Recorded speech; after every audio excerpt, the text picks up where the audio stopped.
Olá pessoal, tudo bem? Aqui é o professor Eduardo. Vamos continuar nossas aulas, focadas aí no Enem 2020, tá certo?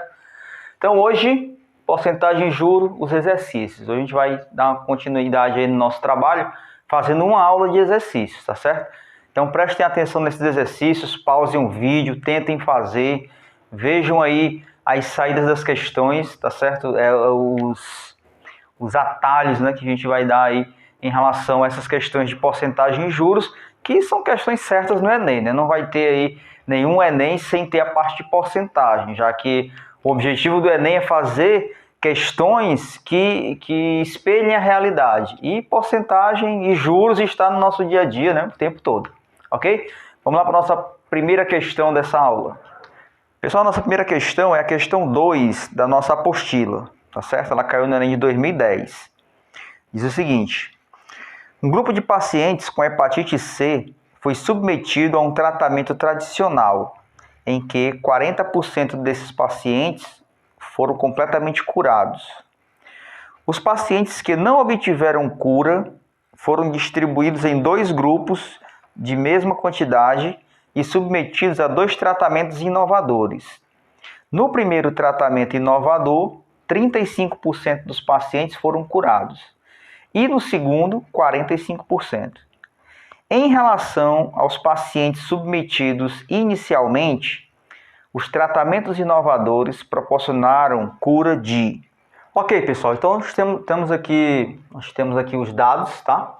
Que um grupo de pessoas foram submetidos a tratamento e 40% foram curados. O restante foram divididos em 2 grupos iguais, tá?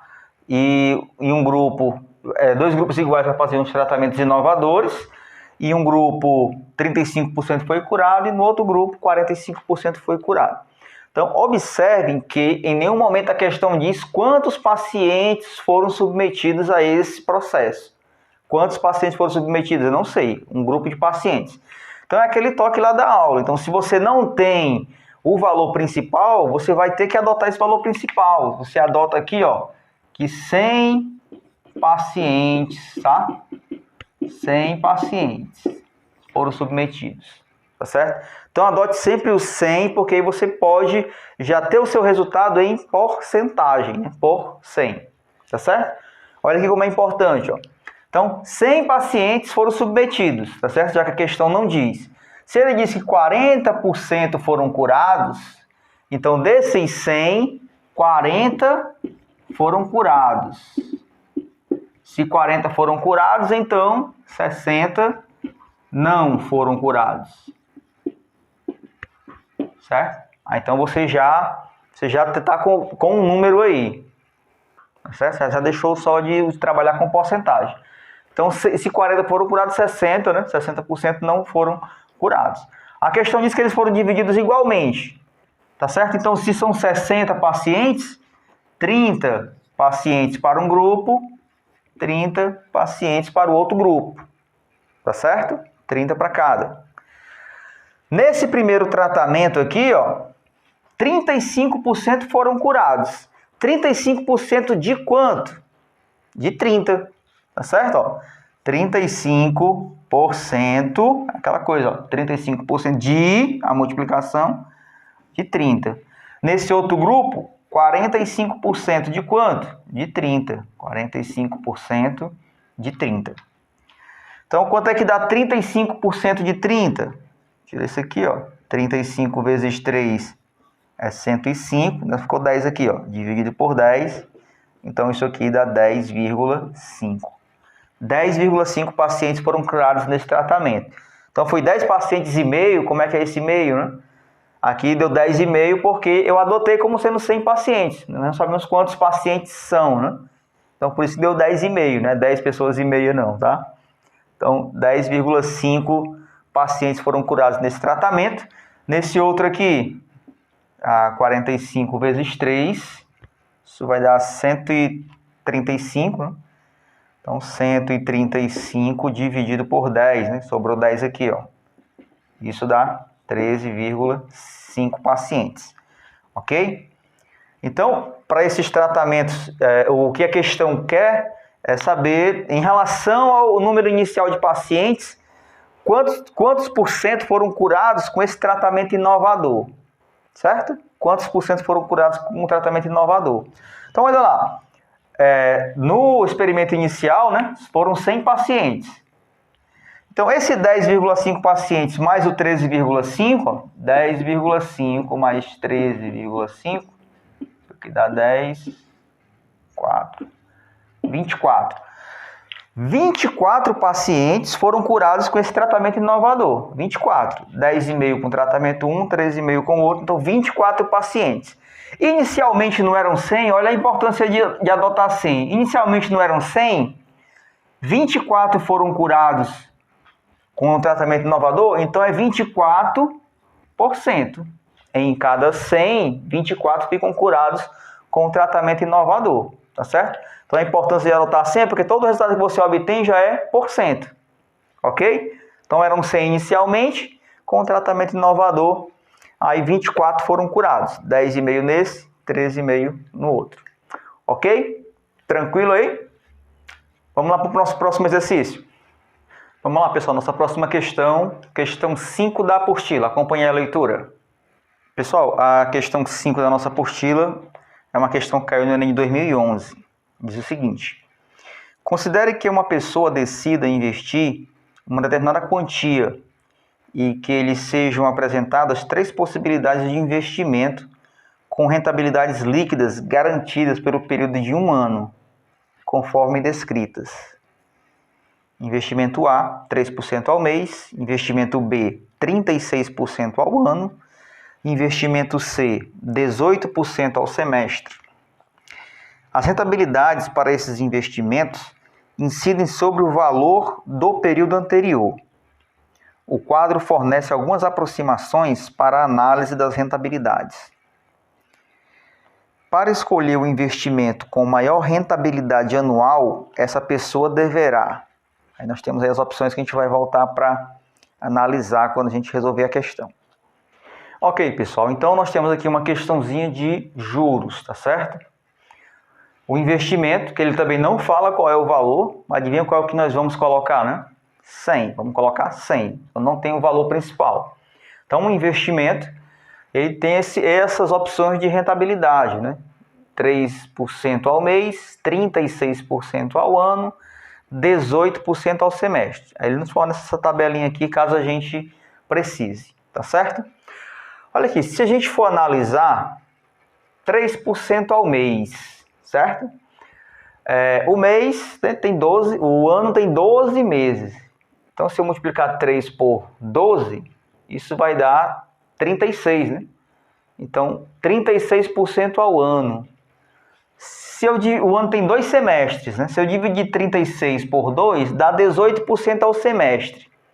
Então, assim, de cara você vai pensar assim, poxa, isso aqui é a mesma coisa, né? Se eu tenho um investimento de 3% ao mês, se eu for para 1 ano, né, que é 12 vezes isso daqui, dá 36% ao ano, que é a mesma coisa que 18% ao semestre. Aí tem uma opção que diz que os rendimentos são os mesmos, certo? E se fosse na capitalização de juros simples, seria a mesma coisa, realmente. Só que tem uma frasezinha lá na questão que indica que esse investimento é juro composto, não é juro simples, tá certo? Então isso aqui não vai equivaler, ok? Vamos ver essa frasezinha no texto aí, quando ele afirma que é juro composto, só que com outras palavras. Tá aí, ó, bem aqui ele está dizendo, ó, as rentabilidades para esses investimentos incidem sobre o valor do período anterior. Ou seja, pessoal, ele vai incidir sobre o valor do período anterior. Então é aquela diferença de juro simples para juro composto, né? Se você tem uma aplicação de R$100, certo? Se você está diante de juros simples, por exemplo, 10% por período, 10% ao mês, vamos supor. No primeiro mês você vai ter 110, porque é 10% de 100. No segundo mês, 120, porque você mais 10% de 100. No terceiro mês, 130. Então, assim sucessivamente. No juros simples acontece isso. Os juros é sobre o principal, tá certo? E nos juros compostos,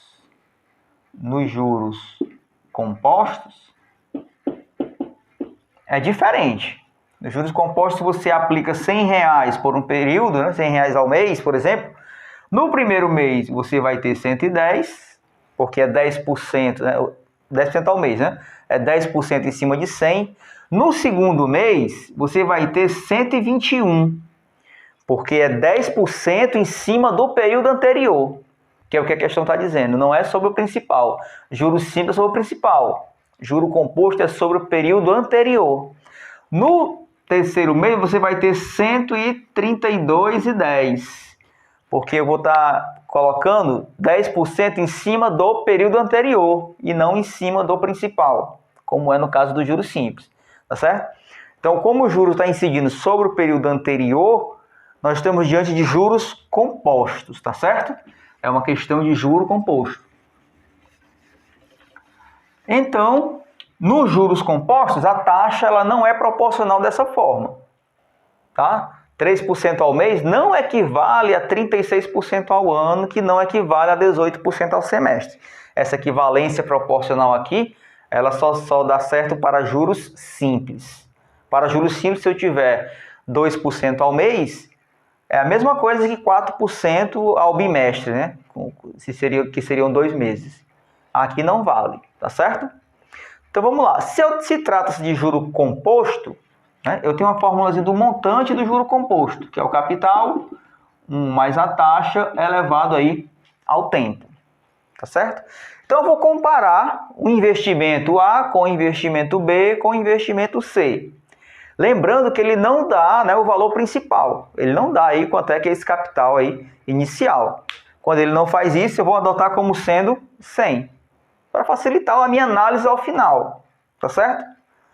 Vamos lá. Então, para o montante, para o capital A, investido a esse percentual, eu vou ter assim, ó, montante é igual ao capital, o capital vou adotar como 100, mais a taxa é de 3% ao mês, 0,03, certo? Isso é 3% ao mês, elevado ao tempo. O tempo seria de um mês, 12, né? Desculpa, seria 12, né?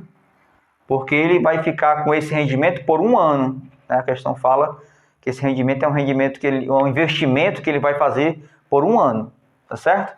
Então, se aqui é ao mês, então são 12 meses para poder fechar o ano, tá certo? Então, esse montante A aqui vai ser, ó, 100 que multiplica 1,03, quando eu somo 1 mais 0,03, é 1,03 elevado a 12. Ele dá aqui, ó, 1,03 elevado a n. Se esse n for 12, ou seja, for 1,03 elevado a 12, isso dá 1,426, tá certo? Então, eu tirei esse 1,426.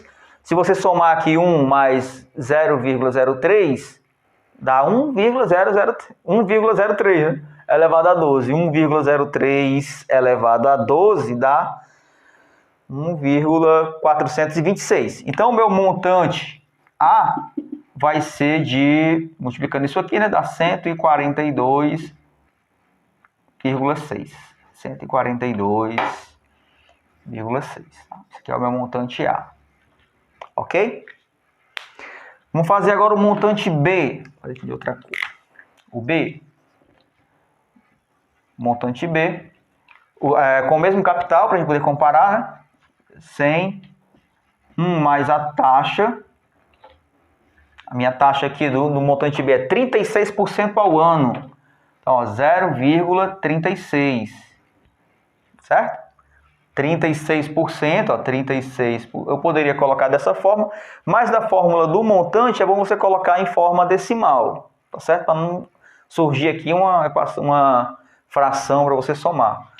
36%, essa divisão dá 0,36. Ok? Então, elevado a 1. Capital, 1 mais a taxa, elevado ao tempo. É 36% ao ano, ó, 36% que está em ano, né? O investimento vai ficar por 1 ano, então é elevado a 1 ano. Então, o montante B vai ser 100, que multiplica 1,36 elevado a 1, é o próprio, né? 1,36. Então, o montante B aqui é de 136. Tá? Montante A, montante B. Vamos para o montante C. Vou fazer aqui de forma mais resumida. Tá? Montante C. É o capital, que eu adotei como 100. 1 mais a taxa. A taxa aqui do C é de 18 ao semestre. Tá? Então, 0,18, que é 18%, ao semestre. Como o investimento vai ficar por 1 ano tem 2 semestres. Então, é elevado a 2 semestres. Certo? Então, o meu montante C vai ser 100, que multiplica 1,18 elevado a 2. Vou fazer essa continha aqui, tá? 1,18 vezes 1,18, né? 8 vezes 2, 64. Agora é vezes 1, né? Então só repete. 4, 12 vai 1, 10, 19 vai 1, 3, 139,24. Certo? Na verdade aqui daria 1,3924, né? Que são 4 casas. Aí vezes 100, né? O 100 vai multiplicar essa continha que eu fiz aqui, certo? Então vai pular 2 casas. Então o montante C fica sendo 139,24. Pronto. Tá aí os 3 montantes, certo? Temos aí os 3, vou apagar isso aqui para ficar menos poluído. Tá aí os 3 montantes. Então são diferentes, tá? Não são iguais. Se fosse, né, capitalização a juros simples, isso aqui seria a mesma coisa, né? Mas como é juro composto, fica diferente. Então vamos dar uma leitura nas alternativas para a gente ver aí qual é que se encaixa nos nossos resultados aqui. Vamos lá. A alternativa A diz o seguinte: escolher qualquer um dos investimentos A, B ou C, pois suas rentabilidades anuais são iguais a 36%. Bem, nós vimos aqui que não são, né? Tá certo? Seriam iguais se fosse juros simples. Aí seria realmente todas iguais, ó, a 36% ao ano. Tá certo? Como o item B, o que ele diz? Escolher os investimentos A ou C, pois suas rentabilidades anuais são iguais a 39%. Bem, o A e o C, né, as rentabilidades não são iguais a 39%. Como ele está falando de rentabilidade anual, vamos ver aqui qual é a rentabilidade anual deles, né, de cada um deles. Olha aqui, eu investi R$100 por 1 ano e ao final eu obtive 142,6. Então a minha rentabilidade aqui foi de 42,6%. Certo? Se eu tinha 100 e agora tenho 42,6, cresceu quanto em cima de 100? 42,6% a cada 100. Tá? A minha rentabilidade anual em B, eu peguei R$100 e investi por 1 ano a essa taxa. E ao final eu obtive 136. Então a minha rentabilidade anual aqui é de 36%. E no C é de 39,24%, né? Aproximadamente 39%. Tá? Então essas são as rentabilidades. Ok? Já que ele está falando todo o tempo de a rentabilidade anual é tanto. Ok? Vamos para o item C.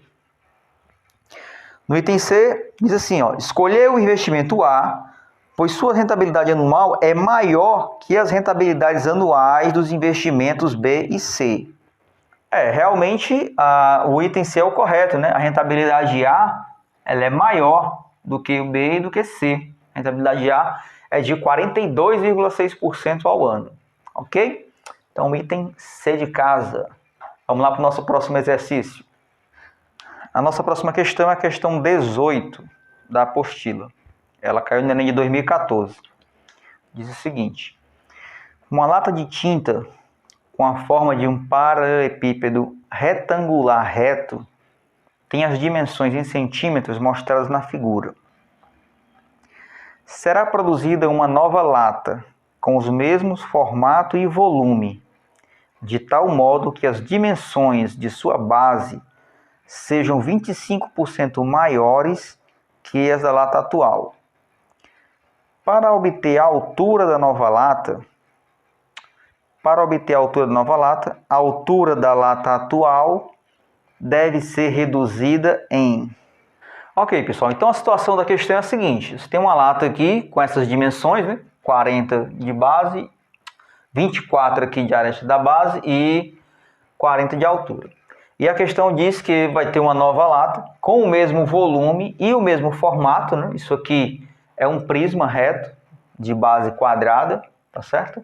É um prisma quadrangular. O novo vai ser também um prisma quadrangular, reto, só que a base vai ser 25% maior. Então, se ele vai aumentar a base e vai manter o mesmo volume, a altura vai diminuir. Né? Porque se for a mesma altura ele aumentar a base, o volume vai aumentar. Mas ele quer que tenha o mesmo volume, tá certo? E que tenha o mesmo formato. Então, vamos saber quem é esse volume primeiro, né? Já que eu tenho aqui essas dimensões, tem como eu saber o volume aqui dessa lata, né? O volume é a área da base vezes a altura. Aí você já tem que saber também a parte de geometria espacial. A área da base vezes a altura. Então o volume vai ser, a área da base seria 24 vezes 24. Eu acho que isso dá... Deixa eu fazer aqui. 4 vezes 4, 16 vai 1. 4 vezes 2, 8 e 1, 9. 2 vezes 4, 8. 2 vezes 2, 4. 576 vezes a altura, que é 40. 576 vezes 40. Você faz assim, ó, deixa o zero do lado de fora aqui, né? Já fica facilita. 4 vezes 6, 24. 4 vezes 7, 28. 9, 30. 23. Então o volume dessa lata é de 23.040 centímetros cúbicos. Está em centímetro. Então 23.040. Ok? Então a nova lata ela vai ter esse mesmo volume. Só que a base vai ser 25% maior. Então vamos calcular aqui 25% de 24. Né?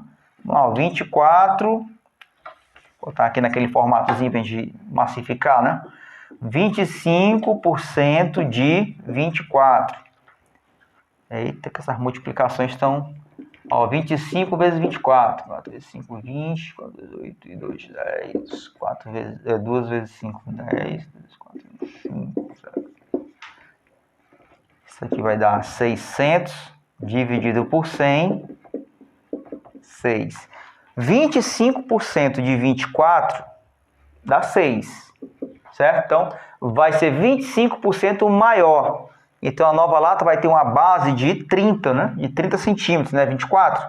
Mais 6, né? Mais 25%, vai ser 30. Então, você vai ter aqui um prisma quadrangular. Vou fazer só o esboço aqui, né? Um prisma quadrangular de base 30. De base 30 e volume de 23.040. 23.040. O volume de 23.040. Ok? Essa é a nova lata, com esse volume e essa base aqui. Ok? Então, quanto é que vai ser a altura desse prisma? Né? Se eu tenho esses dados, tem como eu calcular a altura. Uso a mesma fórmula, né? A área da base vezes a altura. O volume agora eu sei, 23.040 é igual à área da base, seria 30 vezes 30, isso dá 900, vezes a altura. Tá certo? Então a altura aqui vai ser 23.040 dividido por 900. Muito cálculozinho acessório, né? Não tem problema não. 2.304 dividido por 90. Isso aqui dá 2, que dá 180. 50, baixa o 4. Vai dar 5.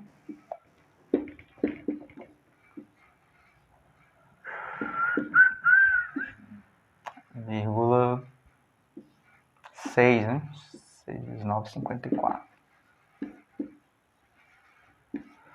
25,6, tá?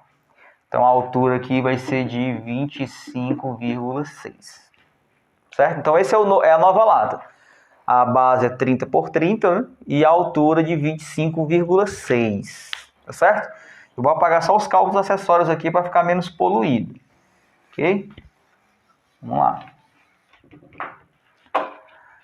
Pronto. Agora ele quer saber qual é a redução da altura em porcentagem. Ora, a altura era 40 e agora é 25,6. Uma regra de 3 simples, né? Esse 40 aqui, que é o valor principal, né? Que é o primeiro valor, eu vou dizer que ele representa os 100%. E agora o 25,6 representa quantos por cento? Certo? Por que o 40 é o 100%? Porque é o valor principal, eu quero saber a porcentagem em cima dele, né? Que foi diminuída. Tá certo?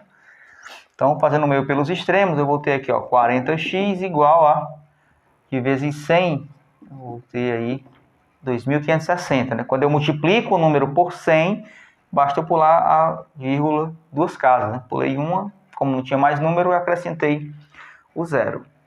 Então, meu x aqui, 2.560 dividido por 40, 256 dividido por 4. 256 dividido por 4. Isso aqui vai dar 6 vezes 4, 24. Para 25, 1. 4 vezes 4, 16. Esse x aqui, 64%. 64%. Olha aqui. Observem aqui, ó. O que é essa conta aqui, ó. 40 equivale a 100%. 25,6 equivale a 64% de 40. Certo? 64% de 40. Então, de quanto foi a redução? Né? A redução foi de 36%. Ok? A redução foi de 36%. Esse 64% aqui equivale a esses 25,6, certo? Então, aqui nós temos 25,6, então aqui nós temos 36% do que nós tínhamos. Desculpa, nós temos 64% do que nós tínhamos, certo? Temos 64% do que nós tínhamos. Então, ele reduziu quanto? Reduziu 36%. Vocês estão entendendo esse raciocínio? Ele reduziu 36%. Se você observar, ó, 40 é o 100%. Então, 20 vai ser 50%, certo? Então, a nova lata ela vai ter mais de 50%, que vai ter 25,6%, que é a mesma coisa que 64%. Então, a nova lata tem 64% da anterior. A altura da nova lata é 64% da altura da anterior. Então, houve uma redução aí de 36%, tá? De 36%. Isso aqui a resposta é 36%. Tá, ok? Essa conta que eu fiz aqui é para saber quanto é 25,6 em cima de 40. 25,6 equivale a 64%. Tá certo? Falando igual a Dilma aqui, né? Não é 64%, é 36% de... Ok? Então, reduziu 36%. Tá certo? Compreenderam aí?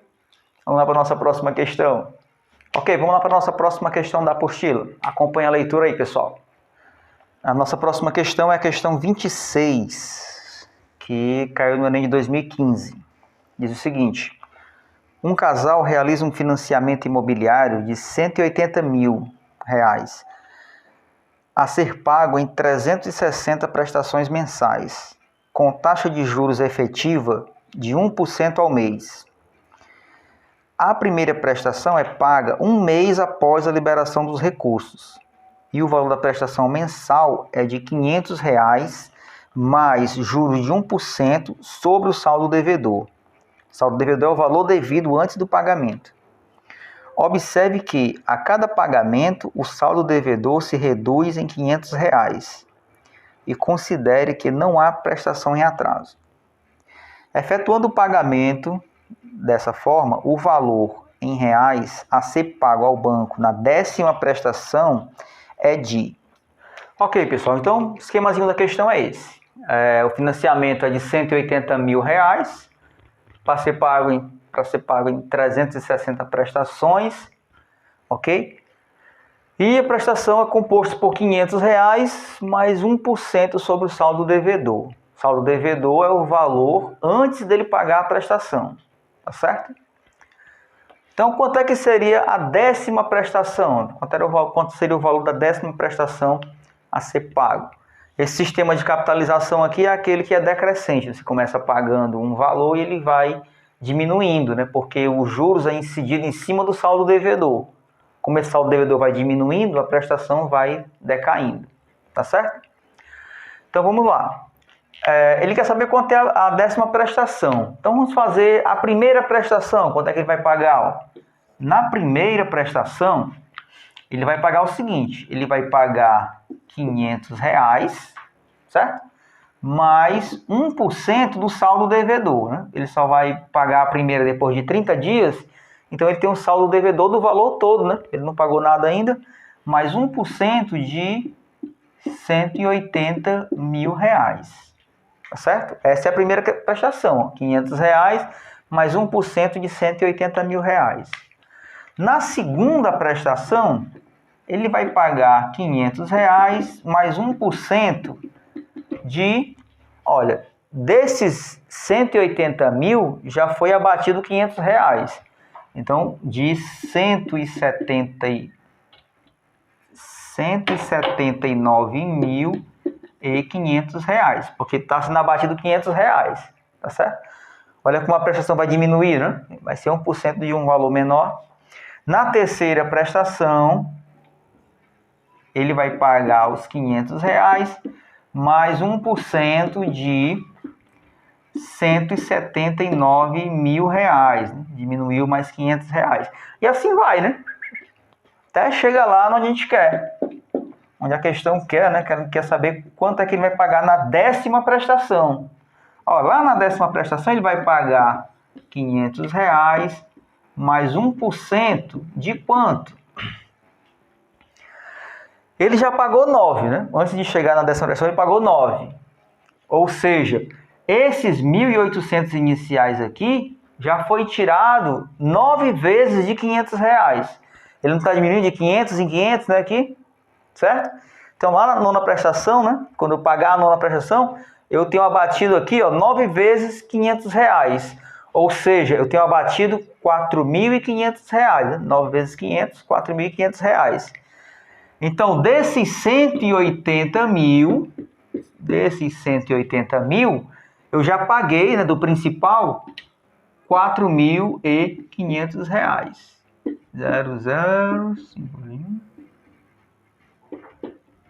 Eu tenho ainda aí 175.500, certo? Quando eu paguei a 9ª prestação, aí ficou isso aqui para eu pagar ainda, 175.500, tá certo? Então, na 10ª prestação, eu vou pagar R$500 mais 1% de R$175.500, que é o saldo devedor que eu deixei quando eu paguei a 9ª prestação. Então, minha 10ª prestação é isso daqui, né? R$500 mais 1% de R$175.500. Então, lá na aula de porcentagem, eu falei como é que a gente calcula aí o 1% de alguma coisa, né? Basta você deslocar a vírgula 2 casas para a esquerda. 1% de 500 é 5, né? Você calcula 2 casas. 1% de 179.500, a vírgula está aqui, né? Pula 2 casas, dá 1.795. Então não precisa nem se preocupar com 1%. 1% disso daqui, a vírgula vai estar aqui no finalzinho, né? Ela vai pular 2 casas para cá. Fica 1.755. Então a prestação vai ser, ó, R$500 mais 1.755. Isso aqui vai dar 1.755 mais R$500. 5, 12, vai 1. R$2.255. Esse é o valor aí da 10ª prestação. Tá certo? Na apostila tem um errozinho aqui na grafia, mas o valor correto é R$ 2.255 o valor da 10ª prestação. Basta você montar aqui, né? Então é 1% de... Então assim que é montado aquelas prestações, você vai comprar imóveis, não, a prestação é decrescente, lá no final você vai pagar uma mixaria, né? Mas é por conta de que o juros é incidido no saldo devedor. Ok? Vamos lá para a nossa próxima questão. A nossa próxima questão, pessoal, é a questão 34 do Enem 2017. Diz o seguinte: um empréstimo foi feito à taxa mensal de I%, usando juros compostos, em 8 prestações fixas iguais a P. O devedor tem a possibilidade de quitar a dívida antecipadamente a qualquer momento, pagando para isso o valor atual das parcelas ainda a pagar. Após pagar a 5ª parcela, resolve quitar a dívida no ato de pagar a 6ª parcela. A expressão que corresponde ao valor total pago pela quitação do empréstimo é... Ok, pessoal, está aqui o esquemazinho da questão, tá? Ele vai quitar na 6ª parcela, a taxa é um I% qualquer, e a parcela ele chamou de P, tá certo? Então, ó, a capitalização é composta, tá certo? É um juro composto. Então, assim, ó, quando você vai calcular o montante para o juro composto, você vai usar essa formulazinha aqui, certo? Montante é capital que multiplica esse termozinho aqui, ó. Multiplica isso aqui, ó. Tá multiplicando esse termozinho aqui. Esse fator aí de rendimento, tá certo? Então, se você colocar o tempo aqui 1, ou 2, ou 3, se você aumentar aqui ou aumentar aqui, você vai aumentar esse capital, certo? Então, se você aumenta esse capital a essa taxa de crescimento com o tempo, se você o dinheiro, né, o capital, ele não tem o mesmo valor, ele cresce com o tempo, né? Se você tiver R$100 hoje aqui, daqui a 2 anos, esses R$100 não vai valer mais, não vai ter esse mesmo poder de compra, né? Ele vai ter um poder de compra menor, tá certo? Então, com o tempo, ele vai se desgastando, por isso que você vai atualizando ele com esse fator aqui, tá certo? Então, de forma mais grosseira falando, né, seria dessa forma. Se você quiser, se você passar um mês, né, então você vai botar o 1zinho aqui, 2 meses, 3 meses, então ele vai aumentando. Da mesma forma, se você tiver um capital lá na frente, né, para receber, se você disser assim, não, eu vou receber aí R$100 daqui a 2 anos, tá? Se você quiser antecipar esse capital, trazer esse capital para essa data de hoje, tá certo? É como se você dissesse, você vai antecipar um pagamento, o certo é você pagar com um desconto. Porque se você vai estar devendo R$100 para pagar daqui a 2 anos, se você quer pagar hoje, você não vai pagar R$100, você vai pagar menos, né? Porque esses R$100 lá em 2 anos, aqui ele vale menos. Você está trazendo ele para essa data anterior, ele vale menos. Por exemplo, vamos fazer com números, né? Se eu tiver R$100 hoje, daqui a 2 anos, esses R$100 equivale a R$80.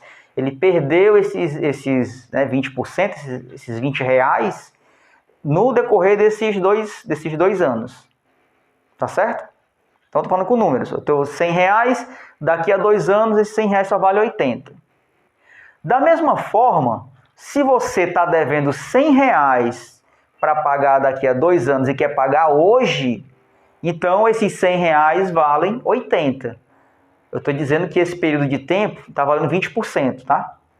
Então, se eu tenho R$100, daqui a 2 anos vale 80.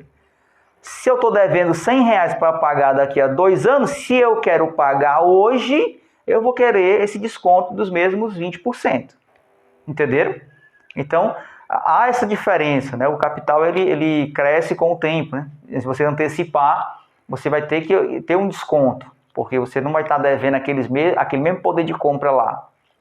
Entenderam? Então aqui, ó, o capital, quando eu quero, né, um tempo posterior, eu multiplico por isso daqui, Se eu estou antecipando, eu vou dividir por esse termo aqui. Vou fazer uma divisão por esse termo aqui. Tá certo? Então vamos aqui ao problema. Quando eu chegar na sexta prestação, eu quero quitar a dívida. Certo? Então, se eu vou quitar a dívida na sexta prestação, eu vou pagar a sexta prestação, P.